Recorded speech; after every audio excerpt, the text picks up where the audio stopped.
Compartir con ustedes una editorial para reflexionar sobre ¿y el 21 de mayo qué?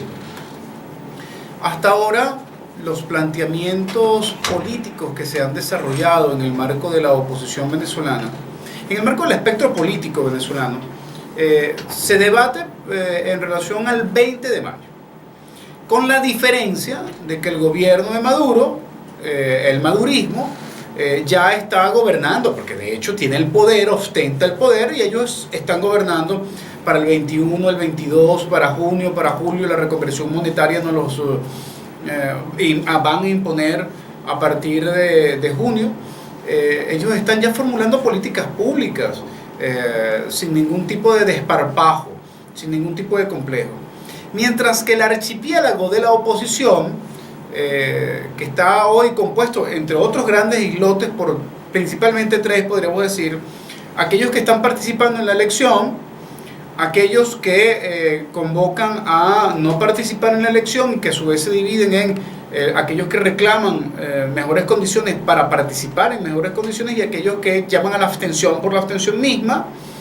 Y el otro lote es el lote que está esperando los marines que entren en el Golfo de Paria, o están deseando que desde Playa Pantaleta recibamos a los marines con banderitas de los Estados Unidos y digamos welcome Yankee, ¿no? A ver, este archipiélago es complejo.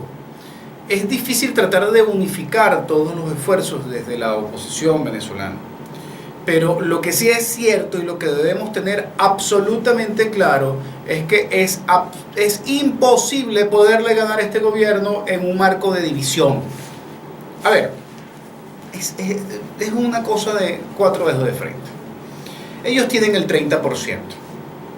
Y la oposición en general tiene el 70%, pero se divide entre tres. Nada sencillo, matemática lógica. O sea, píquelo usted en las proporciones que usted quiera y no gana. Henry no gana las elecciones.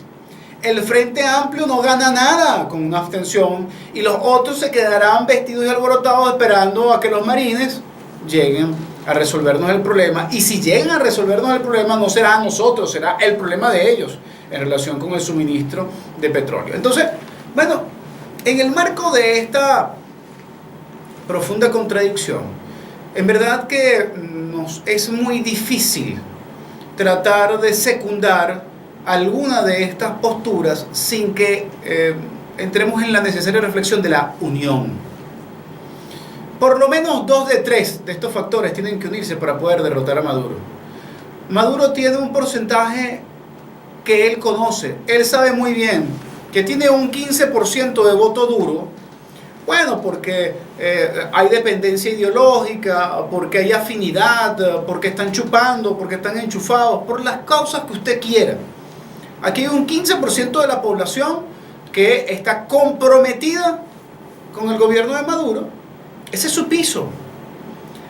Y cada uno de ellos se multiplica por lo menos por otro en relación con la presión, la extorsión, la utilización del carnet de la patria, los bonos, qué sé yo, la presión porque te van a votar, el punto rojo y la percepción de que te tienen cámaras y te están viendo el voto.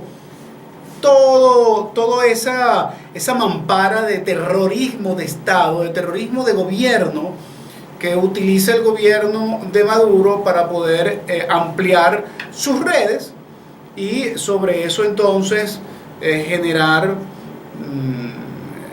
un entramado electoral que le garantiza un piso mínimo. Ellos saben que no van a poder crecer, su techo es ese, pero su piso lo mantienen entre el 15 y el 30%, y siempre logrando que ese 15 se expanda en el momento más tenso hacia el 30%. La dificultad que tenemos en este momento de poder afrontar la resolución del problema, que es uno, que es único, que es indivisible, que es la ruptura del orden constitucional y la necesidad del restablecimiento del Estado de Derecho, es precisamente uno de los elementos sobre los cuales la sociedad reclama y exige el hecho de que podamos nosotros tener una propuesta táctica única. Una propuesta táctica única, entre otras cosas, implica el hecho de que no necesariamente tengamos que ponernos de acuerdo en un programa de gobierno. No. ¿Por qué yo me tengo que poner de acuerdo en un programa de gobierno con Julio Borges si no tengo absolutamente nada en común con él? El problema es que ante un gobierno perverso como el gobierno de Maduro, yo tengo que reconocer que la suma de las fuerzas tiene que ser una suma de fuerzas desde lo táctico, inevitable, consumable y viable. ¿Para qué? Bueno, para poder lograr salir de este gobierno que el 20 de mayo termina de firmar, si llegamos a esas elecciones y si se llega a consumar lo que sabemos que se va a consumar al final, que es la ratificación del gobierno de Maduro, pues la instauración ya formal, absolutamente formal, de una dictadura en el país. De una dictadura porque son unas elecciones que se están cumpliendo a destiempo, porque son unas elecciones que no brindan ningún tipo de condiciones para su desarrollo, porque son es un simulacro en realidad lo que se va a desarrollar el 20 de mayo. Y con esto no critico a los que están participando, ojo. Creo que los que están participando, pues algunos tendrán motivos nobles y reales para poder participar. Confrontar al enemigo dentro de su propio terreno, tener referencias históricas importantes en relación al hecho de que se derrota con votos, pero se derrota con votos cuando hay unidad, no cuando se es un candidato sobrevenido, no cuando se es un candidato impuesto, no cuando son candidatos que están participando por la obsesión de llegar al día 20 y no de poder entonces tener una propuesta real y concreta para el día 21. ¿Qué tenemos que hacer nosotros el 21 de mayo? Primero debemos pasar por una ruta inevitable. La ruta es, como primer paso, convocar a los candidatos que están participando en este momento a que reconozcan que no hay condiciones, incluso las que ellos mismos firmaron, ya no las hay. O es que entonces lo que pasó ayer en el Boulevard de Katia es en el marco de las condiciones, y esas son las condiciones que está peleando Henry Falcón. O sea, que hayan herido a un diputado y pensar que estos son parte de las condiciones, verdaderamente es cuando menos muy contradictorio. No son las condiciones ni que se firmaron ni necesarias para desarrollar una elección que por lo menos tenga algún nivel de competitividad, porque estas no son elecciones democráticas. Lo que sí estamos exigiendo es que haya algún nivel de competitividad, y en este momento no la hay. Si eso no pasa, o si se va desarrollando esta elección y los candidatos deciden llegar al 20 de mayo, pues ¿qué es lo que tiene que hacer el Frente Amplio? Organizarse, seguir organizándose en función de decirle a la gente que el día clave es el 21, no el 20. Que el que vaya a votar, que vote. Yo no creo que el Frente Amplio tiene que decirle a la gente que no vaya a votar. El que vaya a votar es que vote y que compruebe por su propia experiencia que efectivamente se va a ratificar lo que estamos diciendo, que es la manipulación del voto, que es la manipulación del resultado electoral, porque no hay mínimas condiciones de competitividad para estas elecciones. Y el 21, si no logramos que los candidatos se retiren a tiempo, ojalá reflexionen y se retiren una semana antes para que sea determinante el hecho de que Maduro tenga que suspender esas elecciones, para generar unas mejores condiciones para unas elecciones en octubre, noviembre, diciembre, que es cuando debe darse las elecciones según la Constitución, porque si no tendríamos que esperar a enero para que asuma el próximo presidente de la República, que sabemos que va a ser Maduro. Pero si nosotros realmente hiciéramos una práctica correcta de las elecciones, sabríamos que el de oposición ganaría, y si ganaría el de oposición tendría que esperar enero. Después de eso, ¿qué hacemos? Llegamos el 21 e indiferentemente de si usted participó o no el día de las elecciones, pues lo que tenemos que convocar a la gente es a exigir la renuncia de Maduro, porque ya a partir de ese momento, lamentablemente, se acabó cualquier vestigio de constitucionalidad, se acabó cualquier vestigio de Estado de Derecho y se acabó cualquier tipo de posibilidad de defensa del madurismo como algún espacio de legitimidad de origen constitucional, porque simplemente ya estaría violando incluso la condición de elegibilidad que es necesario para que alguien en Venezuela se le llame presidente de la República. Entremos en noticias nacionales. Colectivos hieren al diputado Teodoro Campos durante el recorrido de Henry Falcón por Catia. El coronel Teodoro Campos, integrante del comando de campaña del candidato presidencial Henry Falcón, resultó herido este lunes durante un recorrido en el bulevar de Catia. Cuando la caminata se encontraba en las adyacencias de la estación del metro de Plaza Sucre, tras recorrer el bulevar desde la Plaza Pérez Bonalde, colectivos armados simpatizantes del presidente Nicolás Maduro abordaron a los participantes de la manifestación y se inició un enfrentamiento en el que Campos recibió un golpe en la cabeza, parece que bastante contundente. En el mismo hecho resultó herido Reiner Peña, fotógrafo de El Pitazo. Nos informó nuestro reportero ciudadano para puntodecorte.com, Julio César Reyes. A pesar de la calurosa bienvenida que recibió el candidato Falcón por los habitantes de dicha comunidad, pues se desarrolló esta trifulca. A ver, vamos a detenernos un momento en esta información. Creo que, bueno, lo primero es deplorar absolutamente lo que sucedió. La violencia, el azote que tiene los mal llamados colectivos al oeste de la ciudad y al centro de la ciudad es una absoluta aberración. Estos señores que van armados y determinan su propia ley con absoluta impunidad, son una deformación del chavismo terrible. Sí, se lo dice alguien que fue del chavismo y que tiene cosas positivas que rescatar del chavismo, pero estas son de las deformaciones que siempre criticamos. Nosotros públicamente confrontamos a Valentín porque consideramos sin duda alguna que incluso el mismo Chávez en su momento lo mandó a meter preso y ninguno de sus lugartenientes en el gobierno pudo tocarle un cabello a este señor Valentín. Ahora, con la absoluta impunidad y amparado por el madurismo en el ejercicio de la delincuencia organizada, del paramilitarismo, porque esos son organizaciones parapoliciales y paramilitares, pues determinan su ley de manera absoluta. Ayer parece que hubo una confrontación y la Policía Nacional trató de contener, pero no hay un solo detenido. Un solo detenido de estos delincuentes. Los colectivos, en su mayoría, me consta, son organizaciones sociales que tienen activismo político y social y productivo importante en este país. Yo reivindico el hecho de que haya organizaciones comunitarias que tengan estos objetivos y si tienen a bien llamarse colectivos, está muy bien. Pero la verdad es que hay un sector minoritario de colectivos armados que son unos delincuentes.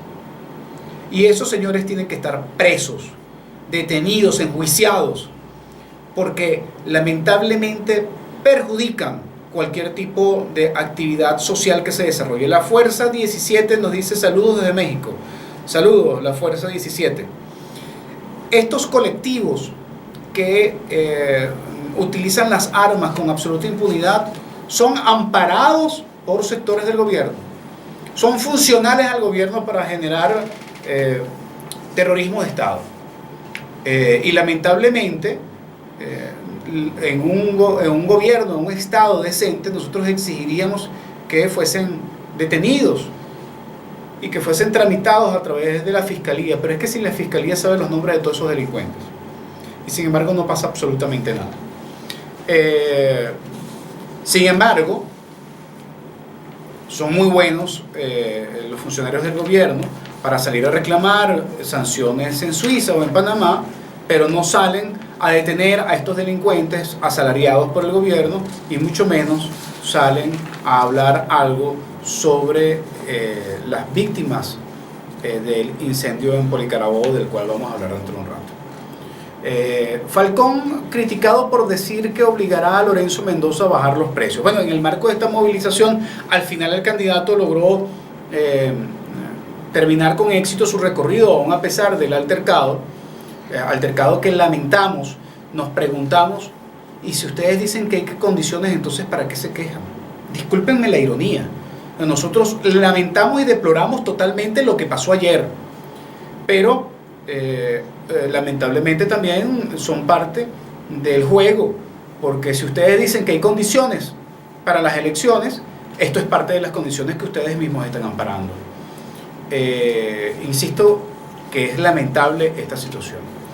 Entonces en el recorrido, Henry Falcón se encuentra con un ciudadano que lo interpela en la calle, como debe ser. Cualquier candidato debe ser sometido a la interpelación de la gente. Y esto fue lo que pasó. Leamos. La respuesta de Henry Falcón, candidato a la presidencia de Venezuela, a un hombre que se le acercó durante su recorrido de este lunes por el Boulevard de Katia, encendió las críticas de los usuarios de las redes sociales.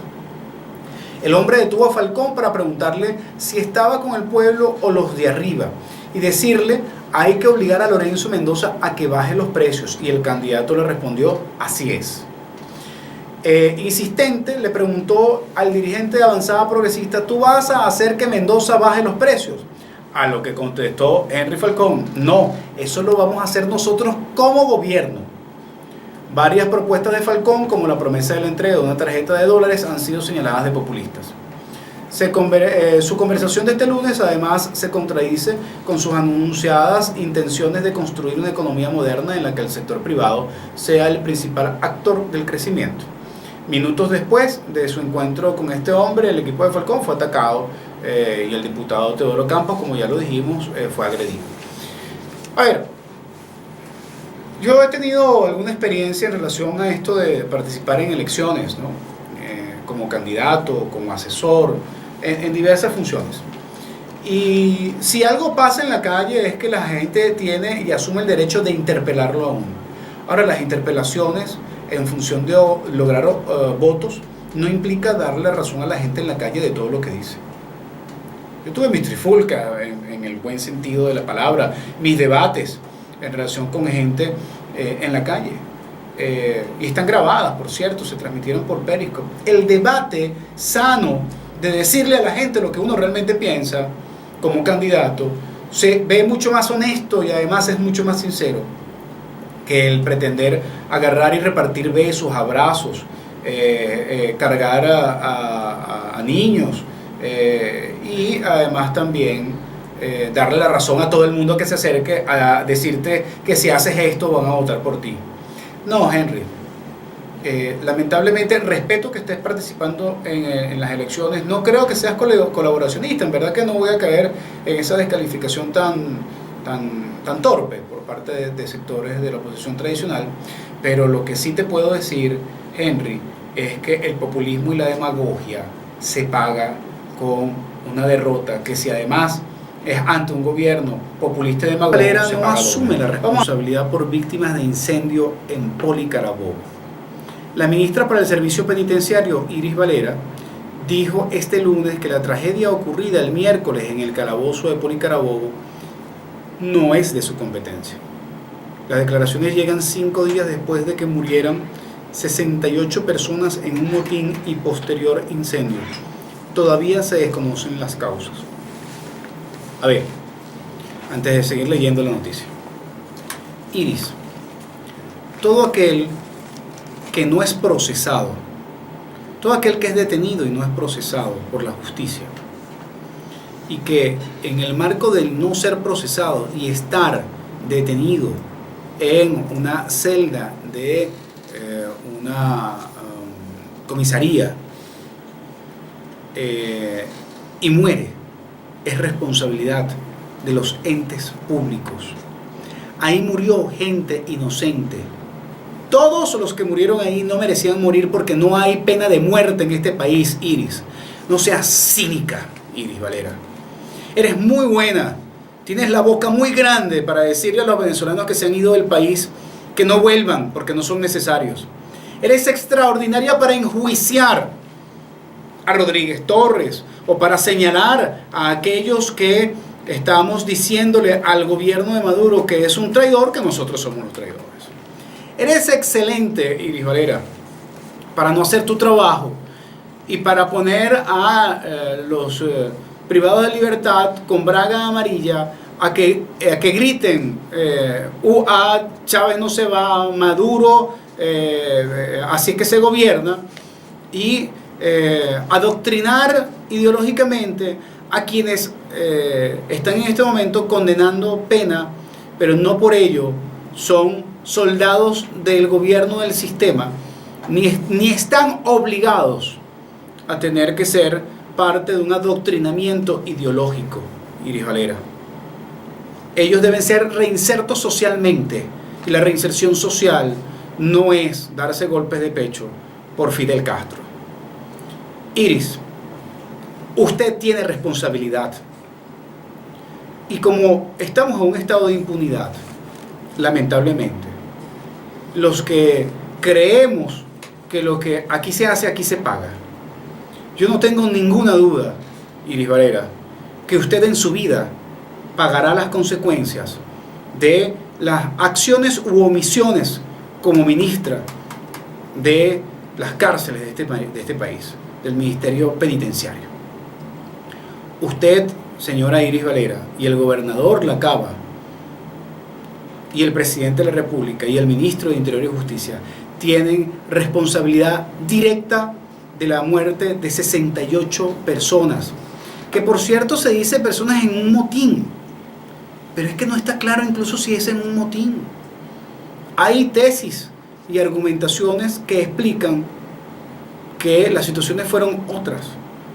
Sin embargo, como aquí no podemos confiar en quien se lava las manos como Pilatos en plena Semana Santa, como usted lo ha hecho, Iris Valera, lo único que podemos apostar es porque mientras llegue la justicia de los venezolanos, la justicia divina también haga su papel en relación con lo que usted debe pagar por el hecho de no tener la posibilidad ni siquiera de reconocer su responsabilidad sobre estos hechos, porque en cualquier otro país con funcionarios decentes o por lo menos con algo de ética renuncian. ¿Por qué? Porque se ven comprometidos en relación con su capacidad y con su eficiencia. Pero es que resulta ser que para usted, señora Iris Varela, lo importante es ser leal, sumisa y defender lo indefendible, con la capacidad de miseria más grande que pueda haber y sin ningún tipo de prurito ante lo que debe ser su obligación, que es rendirle cuenta a los venezolanos.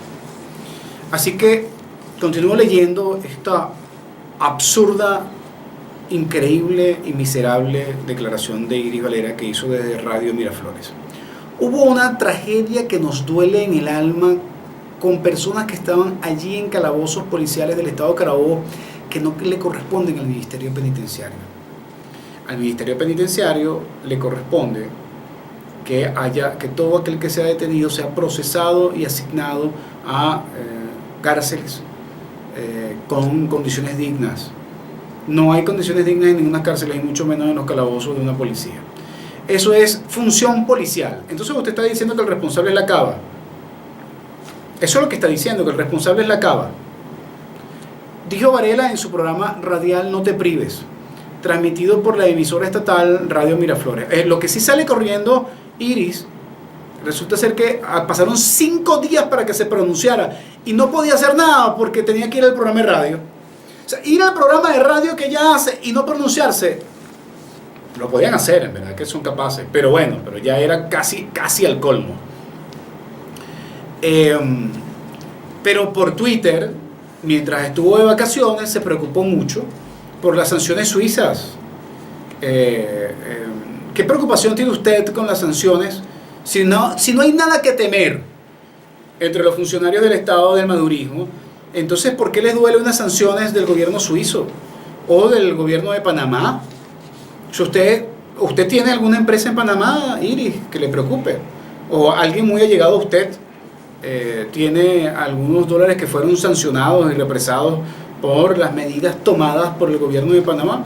El que no la debe no la teme.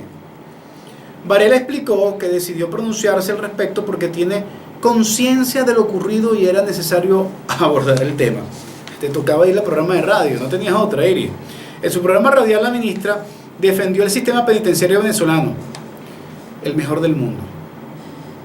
Así dice ella textualmente, el mejor del mundo, aseguró, y rechazó las críticas que ha recibido su despacho por el suceso de Valencia. Bueno, se lavó las manos Iris Valera, la felicitamos. Ser la ministra del mejor sistema penitenciario del mundo genera 68 muertos quemados en un calabozo, y entonces ya entendemos muy bien cuál es el concepto de cuál es el mejor sistema penitenciario del mundo, que es exterminar a la población penitenciaria, porque si no la exterminas quemándola, la exterminas porque no hay alimentos, porque no hay salud, porque mueren de mengua, y porque no hay capacidad de poder reinsertarlos socialmente. Y a los pocos que atienden le ponen una braga amarilla y les dice que tienen que repetir socialismo, muerte, venceremos. En regionales tenemos lamentablemente las informaciones regionales se convierten en informaciones de duelo últimamente, a partir de la información que nos coloca Punto de Corte. Casi 50 niños han muerto, 68 los quemaron, 68 personas los quemaron en un calabozo. Pero este gobierno oprobioso además mata niños de a 50. Casi 50 niños han muerto en los primeros meses de este año por una epidemia de sarampión solamente en el estado del Tamacuro. Los casos se han concentrado en los municipios Tucupita, Pedernales, Antonio Díaz, según información que maneja la diputada de la Asamblea Nacional, Larisa González. El sarampión reapareció en Venezuela en julio del 2017 y, por cierto, está reapareciendo en el resto de los países de América Latina. El último caso en Ecuador, en donde estaba totalmente erradicado también, y el sarampión lo llevó un venezolano para allá. En Argentina también se están viendo casos. Y lamentablemente la diáspora de venezolanos ha estado también propagando estos virus que habían sido superados producto de un sistema de salud mínimamente acorde con las necesidades de controlar cualquier tipo de epidemia, y que hoy, gracias al hecho de que tenemos un gobierno que es incapaz de producir vacunas, que depende de la importación, y que además dice que por causa de la guerra económica no compra vacunas, entonces los venezolanos mueren de mengua.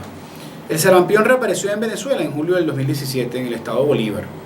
A mediados de noviembre la epidemia se propagó hacia los estados Anzoátegui y Monagas.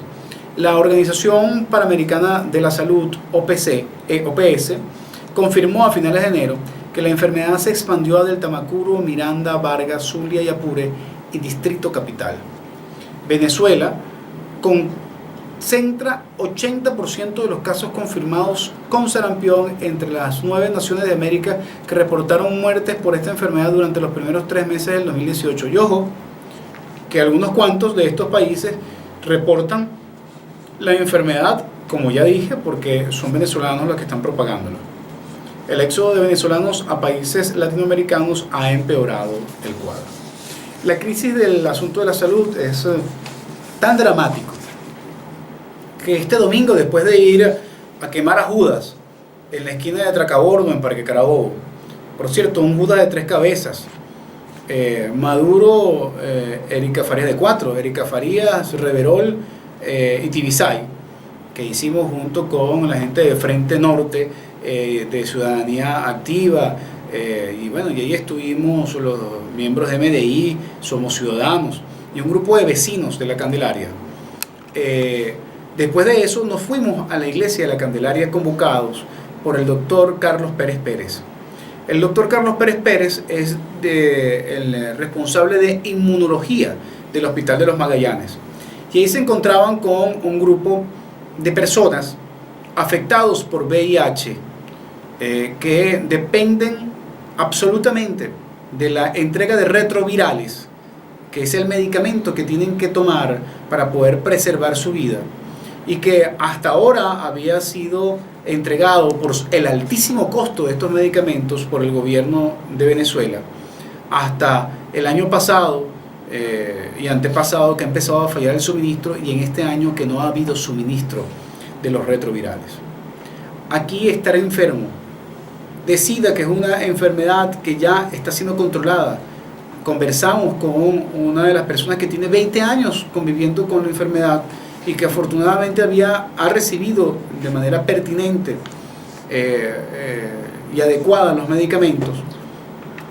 Pues en esta última etapa su vida corre absoluto riesgo, porque una responsabilidad del Estado, que es la entrega de estos medicamentos, no se ha concretado, porque no hay dólares para comprar estos medicamentos, pero sí hay dólares para llevárselos a las cuentas suizas y para constituir empresas en Panamá, especialmente de los que se han señalado por varios medios de comunicación son los familiares de Cilia Flores.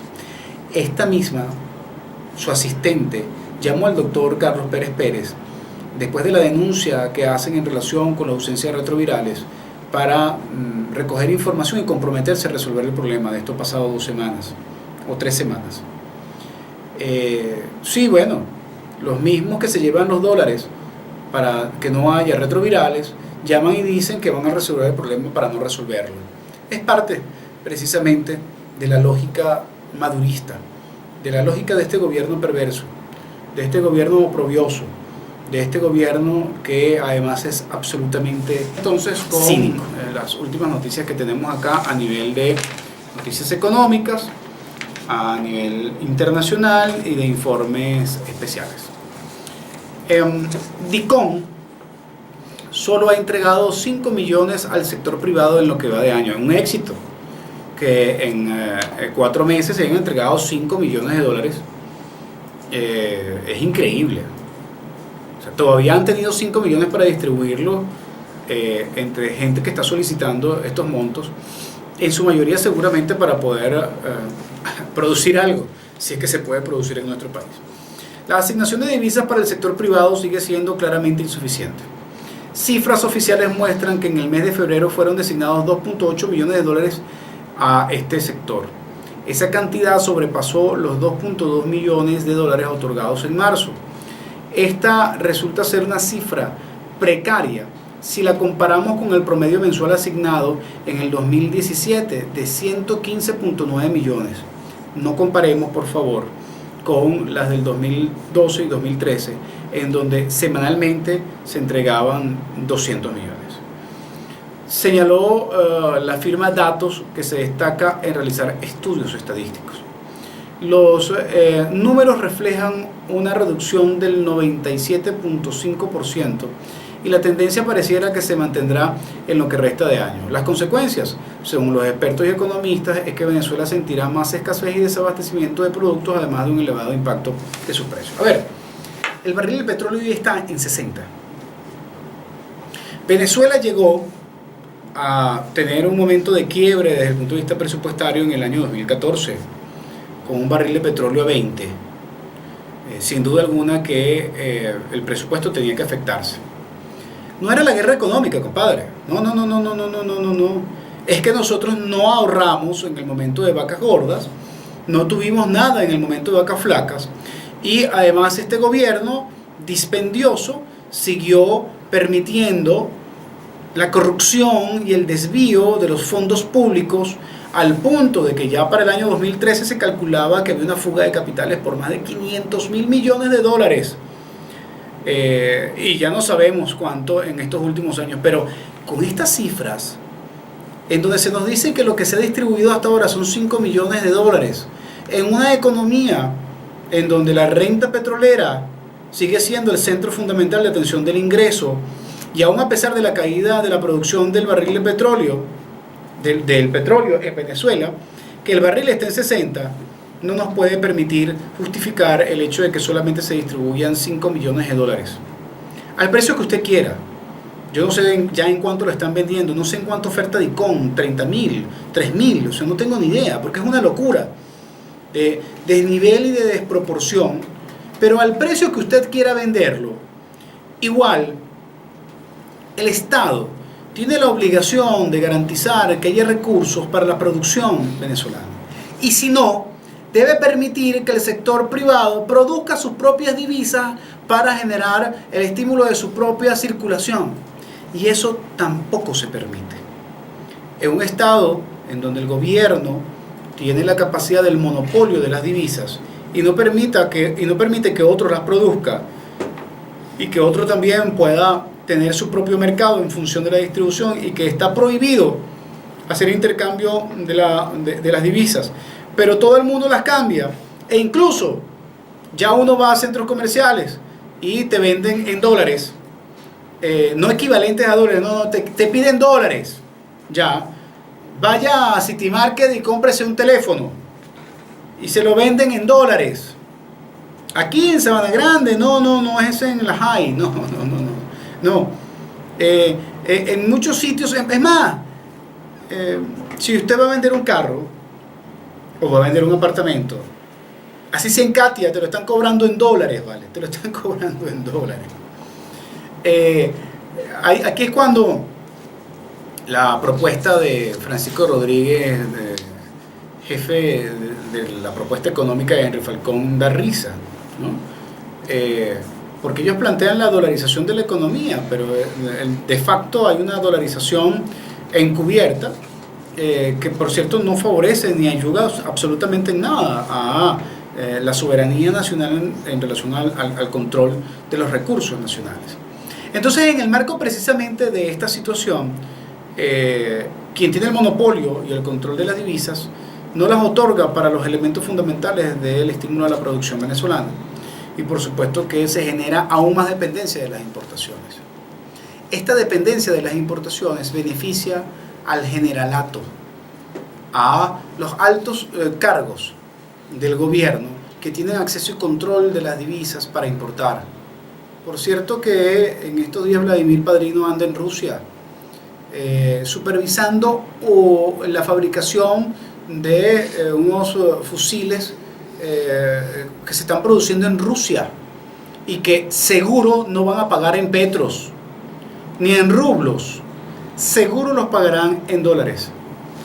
Entonces uno se pregunta cuál es al final el objetivo de este gobierno socialista que agarra un lingote de oro y le da un beso por el amor a el dinero que se tiene por parte de este gobierno. Recomendamos entrar y descargar el Petro, Estado de Derecho y Derechos Humanos en Venezuela, un fraude, informe en PDF con 4 artículos de lujo de un proceso de investigación que se llevó entre enero, febrero y parte de marzo por parte de Visor 360 Consultores. Además les pedimos que por favor no se pierdan en la página de puntodecorte.com una entrevista a Juan Manuel Rafali. La FAN está en mora con el pueblo. Una exclusiva entrevista al abogado Andy Nieves del MDI Carabobo, que da detalles sobre la masacre en la comandancia de Poli Carabobo. En opinión, los invitamos a leer Infidelidad Política, la columna de Javier Viva Santana, que trata esta semana sobre los presos mueren quemados y los maduristas callan. Vaya cómo se quejaron de los muertos, que tenían por supuesto todo el derecho, y tenemos todo el derecho de reclamar los muertos en las protestas del año pasado que fueron quemados de manera delincuencial, pero sobre estos quemados no dicen absolutamente nada. Y el vil egoísmo fracasó, La Venezuela Posible, escrita por José Charif, también de MDI, por cierto, del Estado Nueva Esparta, y Voto Adicción, por Leandro Rodríguez Linares. Hasta aquí entonces los acompañamos y esperamos mantenernos en contacto con ustedes a través de puntodecorte.com, y recordemos que todos los martes de 9 a 10 de la mañana estamos en Punto de Corte Radio. La semana que viene